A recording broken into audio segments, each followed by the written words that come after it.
Querido amigo, estamos estudando nesses dias o livro-poema expresso por Salomão para sua amada Sulamita. Estamos estudando o Cântico dos Cânticos, ou, como nós já temos explicado, o Cântico Melhor.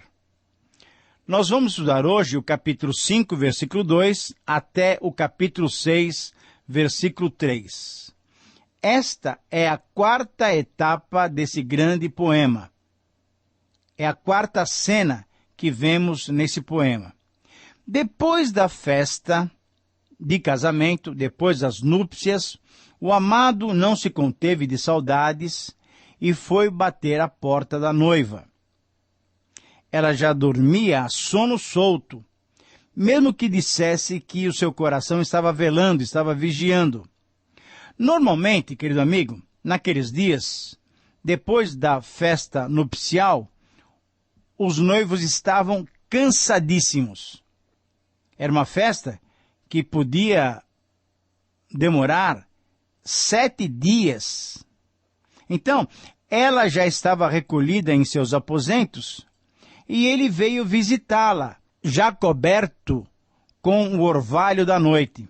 É a partir desse quadro que se desenrola toda esta cena que vamos estudá-la. Esta quarta cena, então, tem como título O Amor Desprezado e Recuperado. Vamos dividir essa cena em 7 porções para percebermos os seus detalhes.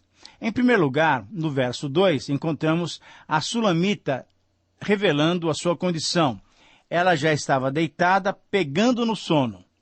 Na NVI, lemos o seguinte: eu estava quase dormindo, mas o meu coração estava acordado. Escutem, é o meu amado, está batendo. Na linguagem de hoje, a palavra da Sulamita vem com essas frases. Eu dormia, mas o meu coração estava acordado. Então ouvi o meu amado bater na porta. Querido amigo, encontramos aqui a Sulamita cansada, depois das grandes celebrações nupciais, já nos seus aposentos. Ela já estava acomodada para dormir, ou talvez já estivesse começando a dormir. As festas de casamentos daqueles dias remotos eram grandes acontecimentos sociais, de grande magnitude. Muitas vezes, como nós já mencionamos, elas demoravam 7 dias de grandes comemorações. Nesse período, para atender aos convidados, os noivos e as suas respectivas famílias se desdobravam para atender todos os convivas. Alguns estudiosos entendem que nesses primeiros momentos do sono, os acontecimentos mais recentes ainda surgem firmes no nosso consciente. E assim, a Sulamita, mesmo começando a dormir, estava como que meio acordada também. No verso 2, nós encontramos Salomão pedindo para que Sulamita o aceitasse, o deixasse entrar nos seus aposentos. A NVI diz o seguinte: abra-me a porta, minha irmã, minha querida, minha pomba, minha mulher ideal, pois a minha cabeça está encharcada de orvalho e o meu cabelo da umidade da noite. Na linguagem de hoje, lemos essas expressões de Salomão. Deixe-me entrar, minha querida, meu amor, minha pombinha sem defeito. A minha cabeça está molhada de sereno e o meu cabelo está úmido de orvalho. Mesmo que estivesse adormecendo, a Sulamita ouviu o pedido do noivo.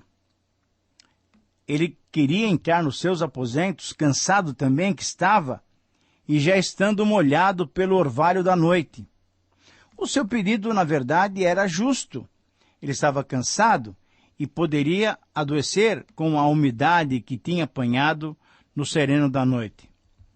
O orvalho na Palestina, querido amigo, especialmente no tempo do verão, é muito intenso.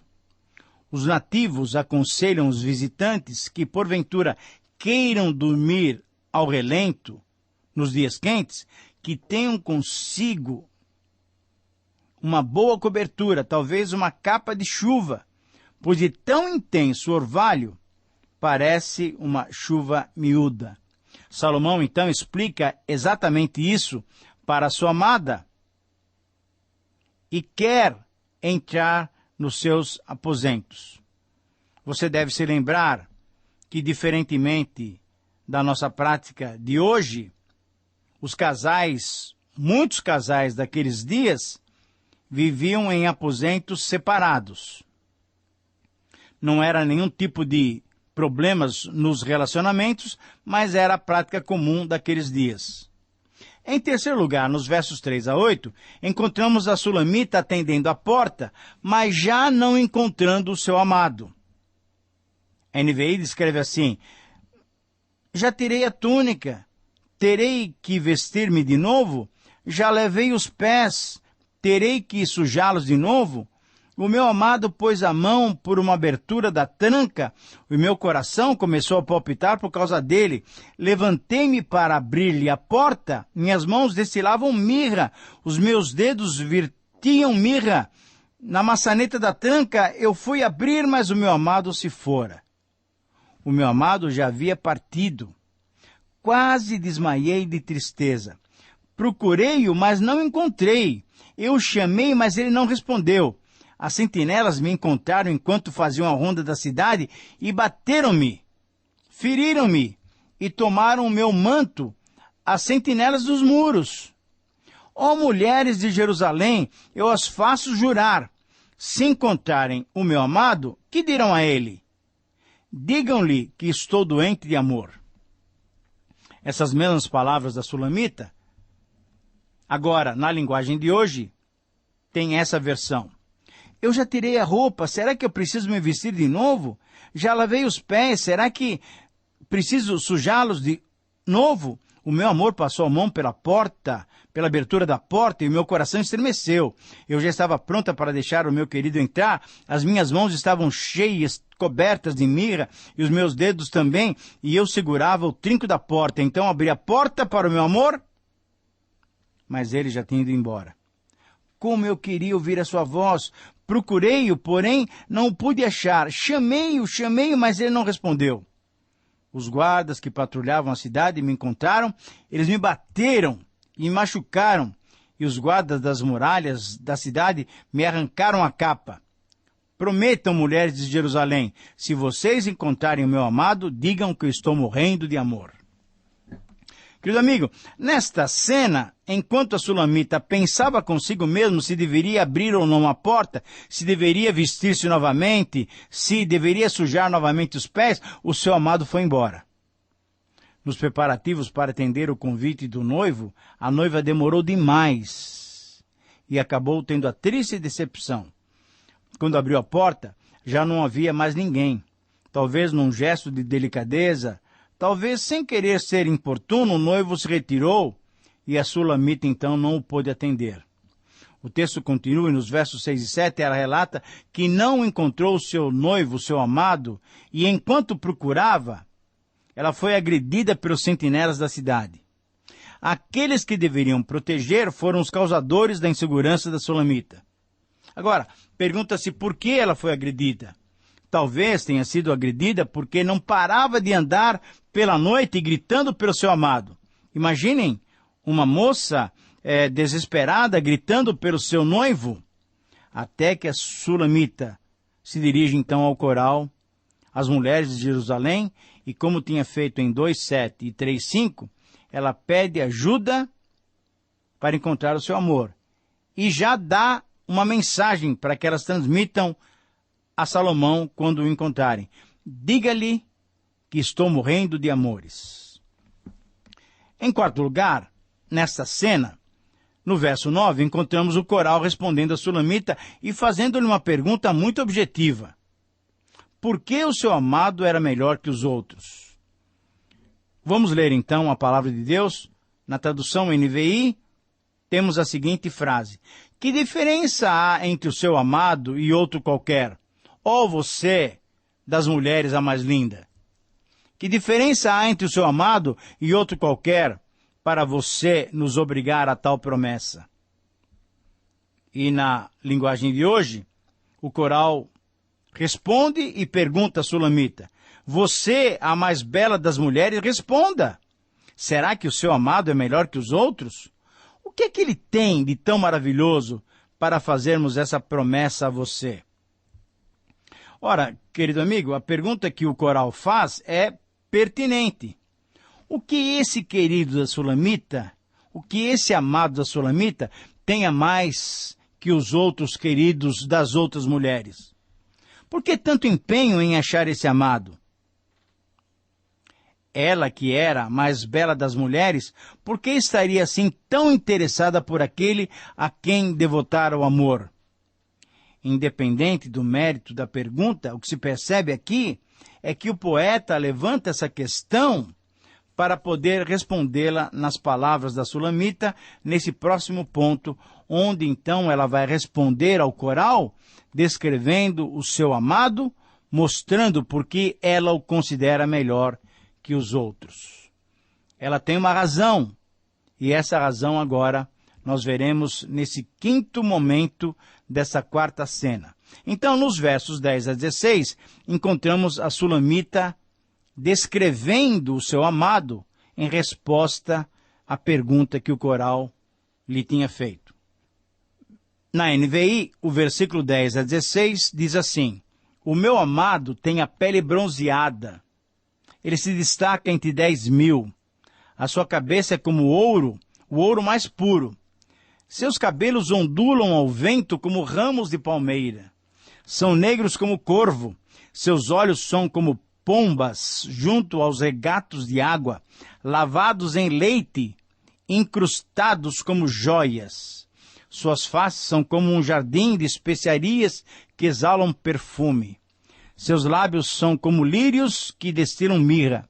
Seus braços são cilindros de ouro, com berilo neles engastado. Seu tronco é como marfim polido adornado de safiras. Suas pernas são colunas de mármores firmadas em base de ouro puro. Sua aparência é como o Líbano. Ele é elegante como os cedros. Sua boca é a própria doçura. Ele é muito desejável. Esse é o meu amado. Esse é o meu querido, ó mulheres de Jerusalém. Na linguagem de hoje, nós encontramos essa expressão da Sulamita. Entre 10.000 homens, o meu amado é o mais bonito e o mais forte. O seu belo rosto é corado, os seus cabelos são compridos e ondulados e pretos como as penas de um corvo. Os seus olhos são como olhos das pombas na beira de um riacho, pombas brancas como leite, banhando-se ao lado da correnteza. O seu rosto é bonito como um jardim de plantas perfumosas. Os seus lábios são como lírios que deixam cair pingos de mirra preciosa. As suas mãos são bem feitas e enfeitadas com anéis de ouro e pedras preciosas. A sua cintura é como um marfim polido coberto de safiras. As suas pernas são colunas de mármore assentadas sobre base de ouro puro. O meu amado parece um dos montes do Líbano, e ele é elegante como os cedros. É doce beijar a sua boca, e tudo nele me agrada. Assim é o meu amado, assim é o meu noivo, ó mulheres de Jerusalém. Querido amigo, essa descrição é muito interessante. É uma descrição singela, cheia de ternura, repleta de frases muito bem elaboradas, muito bem colocadas, pois servem para responder à questão levantada pelas mulheres de Jerusalém. Assim como o noivo tinha descrito anteriormente a Sulamita, agora é ela quem o descreve em detalhes. De uma maneira romântica, singela, pura, a Sulamita descreve a pele rosada, o cabelo negro, os olhos como joias incrustadas. O conjunto do rosto do seu amado é belo, a sua boca e os seus lábios são bonitos e o seu falar e o seu beijar são doces e agradáveis. Seus braços fortes, seu tronco bem esculpido, suas pernas são firmes e assim a sua aparência é elegante e destacada. Por tudo isso, então, e muito mais, é que a Sulamita o considerava melhor do que qualquer outro dos homens. E isso é uma verdade, pois para quem ama, até o feio lhe parece bonito. E certamente, esse não era o caso de Salomão ou da Sulamita. Certamente eles formavam um casal muito bonito. Portanto, a descrição só poderia ser essa, em detalhes, enaltecendo a beleza e o caráter do seu amado. Em sexto lugar, no verso 1 do capítulo 6, encontramos novamente o coral disposto a ajudar a Sulamita a encontrar o seu amado. Diz assim esse versículo na Nova Versão Internacional: Para onde foi o seu amado, ó mais linda das mulheres? Diga-nos para onde ele foi. Diga-nos para onde foi o seu amado e nós o procuraremos com você. Na linguagem de hoje, esse capítulo 6, versículo 1, diz assim: Você, a mais linda das mulheres, responda, para onde foi o seu amado? Que caminho ele seguiu? Nós a ajudaremos a encontrá-lo. Querido amigo, nesse verso, então, nós vemos novamente o coral, assim como fizeram anteriormente, participando e interessado na situação da Sulamita. O clima ainda era de procura. Onde estaria o noivo? E em sétimo lugar, nos versículos 2 a 3 do capítulo 6, encerrando então o nosso estudo, encontramos a Sulamita respondendo ao coral e reafirmando o seu compromisso com Salomão. Na NVI, nós lemos o seguinte: O meu amado desceu ao seu jardim, aos canteiros de especiarias, para descansar e colher lírios. Eu sou do meu amado e o meu amado é meu. Ele descansa entre os lírios. E na linguagem de hoje, nós lemos o seguinte: O meu amor desceu ao seu jardim, aos canteiros perfumosos. Ele está alimentando as suas ovelhas no jardim e colhendo lírios. Eu sou do meu amado e o meu amado é meu. Ele leva as suas ovelhas para pastarem entre os lírios. Aqui, nesse final de quarta cena, encontramos a Sulamita respondendo ao coral. Mas certamente ela responde a si mesma diante dos acontecimentos. Ela procura tranquilizar a sua mente preocupada. Ela sabe que a perda é momentânea. O seu amado deve estar envolvido em outras atividades. Comparado a um animal de belo porte, conforme 2:7 e 2:9, o amado da Sulamita está no seu jardim de lírios, colhendo ou mordiscando as pequenas e belas flores, e ali ele descansa também das suas atividades da celebração nupcial. E diante dessa certeza, a Sulamita declara com toda segurança: Eu sou do meu amado e o meu amado é meu. Versículo 3. Invertendo as palavras que ela tinha dito anteriormente, em que ela tinha afirmado: O meu amado é meu e eu sou dele, conforme nós lemos em 2:16. A Sulamita então reafirmou a exclusividade do seu amor para com seu amado. A Sulamita reafirmou a exclusividade do amor vivenciado pelos dois. A fidelidade, querido amigo, deve ser a marca altissonante de um relacionamento conjugal. Este é o padrão divino para aqueles que querem agradar o Senhor. Nesse livro do Cântico dos Cânticos, nós vemos exatamente esse ponto. A fidelidade entre os dois, o compromisso entre os dois, a aliança entre os dois amantes é celebrada e abençoada pelo Senhor. Fica, então, a recomendação para os não casados que esperem o tempo certo para celebrarem as delícias e a bênção do amor que Deus tem dado a cada um de vocês.